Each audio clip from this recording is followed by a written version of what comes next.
ዛሬ ማውራት የማልፈልገውን ነገር ግን ማውራት ያለብኝን ነገር ማውራት ፈልጋለሁ።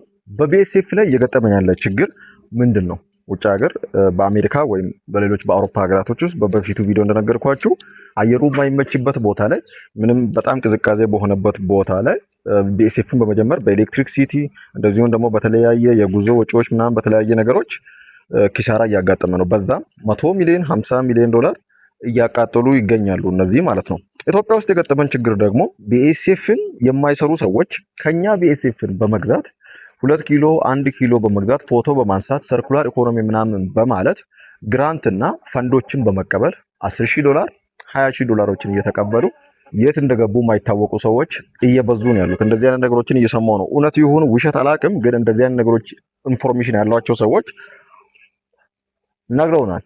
ስለዚህ በዚህ ሁኔታ ከቀጠለ ምንድነው እየተፈጠረ ያለው? ለምሳሌ አዲስ አበባ ውስጥ አንድ እንኳን የከተማ መስተዳደሩ የሚኮራበት የቢኤስኤፍ ፋርም የለም። የታወቀ ጉዳይ ነው። ማንም በመካከለኛ ሚዲየም ስኬል እንኳን ቢኤስኤፍ እየሰራ ያለ ይሄ ነው ብለን የምናሳየው የለም። እንደ ሀገር የሚያኮራን ይሄን አክል ፕሮዳክሽን ምርት እየተመረተ ነው ብለን የምንልበት የፕሮዳክሽን ሁኔታ የለም።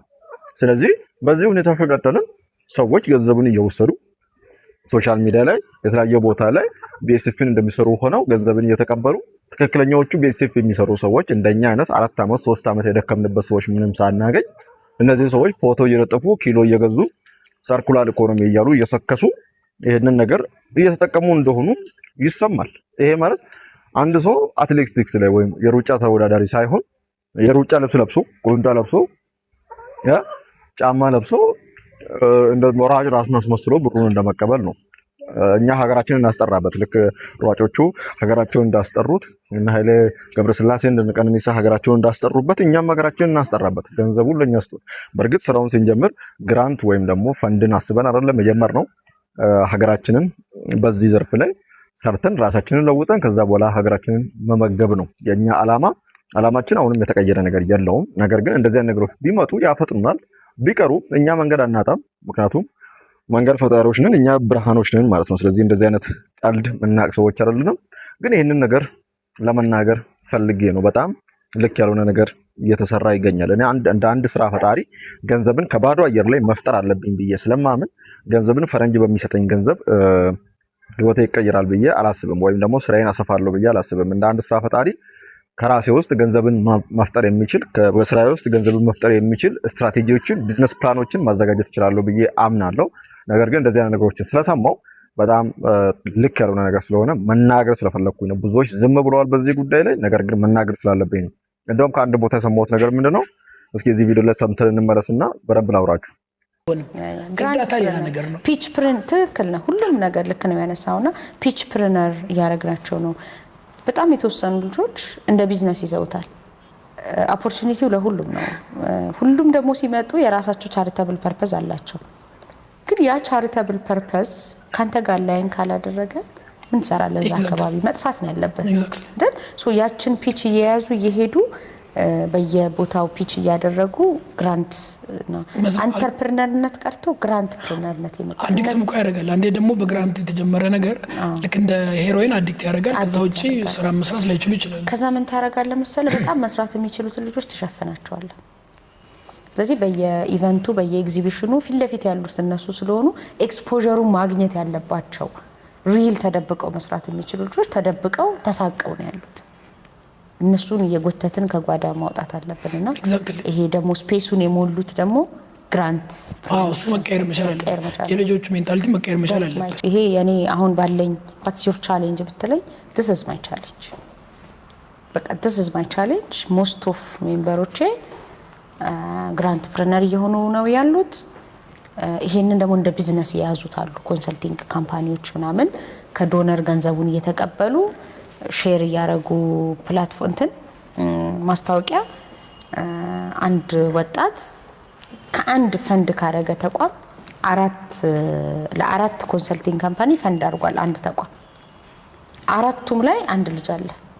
ስለዚህ እያንዳንዱ ለየብቻ ነው ሪፖርት የሚያደርጉት። ከዛ ይሄ ነው እየተደመረ ሄዶ ይሄን ያህል ስራ እድል ፈጥረናል የሚባለውና ሴንትራላይዝድ የሆነ እንትን የለንም። ዲፕሊኬሽን ኦፍ ኢፈርት ይፈጠራል።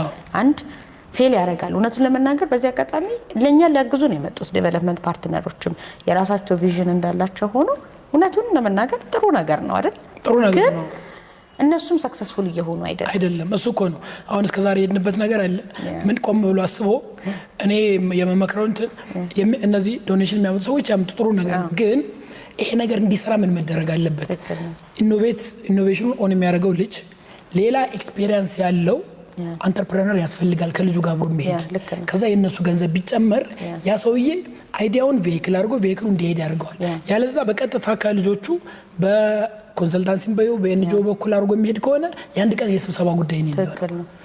ስለዚህ ይህንን ነገር ቀይሮ በትክክል ሪል ላይፍ የሚሆንበት መንገድ ቬሂክል የሚፈጠርበት መንገድ አካውንቴብል መሆኑ ይሄ ቬሂክል የደረሰ የሄደ ነው ወይ ማነው ሪስፖንሲቢሊቲ ሆነ ጋርዲያን አይነት ነገር ይሄ ኢንቨስተሩ ማን ነው ለዛ ልጅ ሰፖርት የሚያደርገው ተሆኖ ትንሽ ላንድስኬፑ መቀየር ፎሩ መቀየር ያለበት ይመስለኛል። ትክክል ነው። እና ደግሞ መንግስትም ደግሞ ጠንካራ የሆነ የሬጉላቶሪ ፕላትፎርም ያስፈልገዋል ሞኒተር እና ኢቫሉዌት የሚያደርግበት ማለት ነው። ምክንያቱም ሚስሊድ የሚያደርገን ከሆነ ማይጠቅመን ከሆነ ኖ መባል አለበት። መንግስትም እዛ ላይ ትልቁን ድርሻ መውሰድ አለበት እና ዴቨሎፕመንት ፓርትነሮች ቪዥናቸውን ለማሳካት አንተም ኢምፕሊመንት አድርገህ ቁጥር አምጣላቸው እኔም ኢምፕሊመንት አድርጌ ቁጥር ላምጣላቸው ደምረው ለፕሮጀክት ኦፊሳቸው ለፕሮግራም ኦፊሳቸው ለካንትሪ ኦፊሳቸው ሪፖርት ያደርጋሉ። ስራቸው ነው እውነቱን ለመናገር። ኮንሰልታንት ደግሞ ከነሱ ተቀብለው ብሩን ዲስፐርስ የሚያደርጉ ትሬኒንግ የሚሰጡ ሰዎች ቢዝነሳቸው ነው። ተረዳኸኝ አይደል? ግን ባለቤት ያስፈልገዋል። መንግስት ቆም ብሎ ኦኬ ይሄን ያህል ሚሊዮን ዶላር ከተማ ውስጥ ኢንቨስት አድርጋችኋል፣ ለማን ነው ኢንቨስት ያደርጋችሁት? ከዛ ደግሞ እነዛ አካላቶች ደግሞ ዳታቤዙን እንትን መደረግ አለበት። ዳታው በአግባቡ ምን ወሰዱ ስቶሪው ራሱ ያስፈልጋል። በጣም ከሚገርም እንትን ታርጌት ቤዝድ ስላልሆነ ለምሳሌ እኔ በቂ የሆነ የማርኬቲንግ ስኪል ካለኝ እንትን አይደለም ዲማንድ ጋፕ ቤዝድ አይደለም። እኔም ታጅቤ ማርኬቲንግ ወስዳለሁ ሶ ላይክ ኮንሰልታንቱ ገንዘቡን መስራት ነው የሚያስበው። ኃላፊነት መወጣት ያስፈልጋል። እኔ ኤንጂኦ አይደለሁም ይልሃል። ኤንጂኦም ደግሞ የመጣውበትን ቻሪታብል ፐርፐዝ ዶነሮቼን አድሬስ ለማድረግ ነው ይልሃል። ስታርታፑም ያገኘሁትን ኦፖርቹኒቲ ዩቲላይዝ እያደረኩ ነው። እንደውም በጣም በሚያሳዝን ሁኔታ ወርደን ምን ላይ ደርሰናል? በየሆቴሉ ስለሆነ ትሬኒንጉ ምናምን የሚሰጠው ምሳ ለመብላት ነው እንጂ ትሬኒንጉ ነው ምን ይጠቅመኛል አውቀዋለሁ። ፕራክቲካል ስቶሪ ነው የምነግርህ እና እዚህ ድረስ ደርሷል። ሶ ኢምፓክት የቱ ጋር ነው ያለው ስለዚህ እንትን ፕራይቬት ሴክተሩንም እንዲያጭበረብር እየረዳ ነው ባይዘው ያላሰለጠነው። እኔ ፕራክቲካሊ የምነግራቸው ሚሊዮን ከ5 ዓመት በፊት አሶሲዬሽኑ ሳይመሰረት በራሴ ተቋም የሆነ ኢንኩቤሽን ሴንተር ነኝ ብሎ ራሱን የሚጠራ ምክንያቱም የለም አሁን ነው ላይሰንስ የሚሰጠውና ሄድኩ። የ15 ቀን ትሬኒንግ ሳይን አፕ አደረኩኝ። 3 ቀን ያው የተለያየ ልብስ ነው ኦብቪየስሊ ለብሰ የምትሄደው በየቀኑ አትደግመው መቼስ። ፎቶ ተነሳው ያው ሰለጠንኩኝ። ስልጠናውን አግኝቻለሁ ለ3 ቀን። በአራተኛው ቀን ሲሄድ አባረሩኝ። ቢኮዝ በቂ አግኝተዋል ለሪፖርት የሚሆናቸው። ስለዚህ የተቀረው ገንዘቡንም ያጠፉታል፣ የራሳቸው ይጠቀሙታል። እኔ መጠቀም አልቻልኩም። ዶነሩም ያምነው እኔን አይደለም እነሱ ነው። ኤግዛክትሊ። እና ይሄ ነገር ቆም ተብሎ ሪቫይዝ መደረግ አለበት። ኢምፓክትፉል መሆን መቻል አለበት። ይሄ እንደገና እኔ ነገርኩ ከ5 ዓመት በፊት በራሴ ኢዋይ ከመመስረቱ የመሰረትኩ ፕሮሰስ ውስጥ ነው የሄድኩት በራሴ ካምፓኒ እና ትሬኒንጉ ደስ ብሎ ነው የሄድኩት። ፋይናንስ ምናምን ኤምቪፒ ላይ ምናምን ሚል አይነት ትሬኒንግ ነበርና ኢቭን በዛ ጊዜ የነበረው የሆኑ ኬንያዎች ምናምን መተው ራሱ አሰልጥነውኛል አስታውሳለሁ። አሁን እንደዛ አይነትም የለም። ሁሉም ነገር አንድ አይነት ነውና ይሄ በጣም መስተካከል ያለበት ነገር ነው በጣም እና ወጣቶች ይሄ ሊገባቸው ይገባል። ልንሰራ ነው የወጣ ነው። ዶነር ገንዘብ አያስፈልገንም። ካስፈለገንም ደግሞ ኢን ራይት ዌይ ነው ማድረግ ያለብንና እኛው ራሳችንን ሌላው መንግስት እዚህ ላይ ትልቅ አክሽን መውሰድ አለበት። ገንዘቡ ስለመጣ ምናምን አይደለም። ክሊር የሆነ ተጠያቂነት ያስፈልጋል። ማንን ያሰለጠንከው? ይሄ ልጅ እኮ ከዚህ በፊት ይሄን ወስዷል። ጋፕ ቤዝድ ነው ወይ ስልጠናው? ዲፕሊኬሽን ኦፍ ኢፈርትም ነው። በዚህ አጋጣሚ ኢፈርት ብቻ አይደለም ሪሶርስም እየባከነ ነው ያለውና እዚህ ጋር በጣም ብዙ ነገሮች ችግር ላይ ያሉ በጣም ብዙ ነገሮች እንደ ሀገር ለገበሬው መድረስ ያለብን ኢንፍራስትራክቸር መድረስ ያለብን ነገሮች እያሉ ግን አላግባብ እየተደረጉ ያሉ ነገሮች ናቸውና ይሄ ይሄንን በጣም አድሬስ ማድረግ ፈልጋለሁ።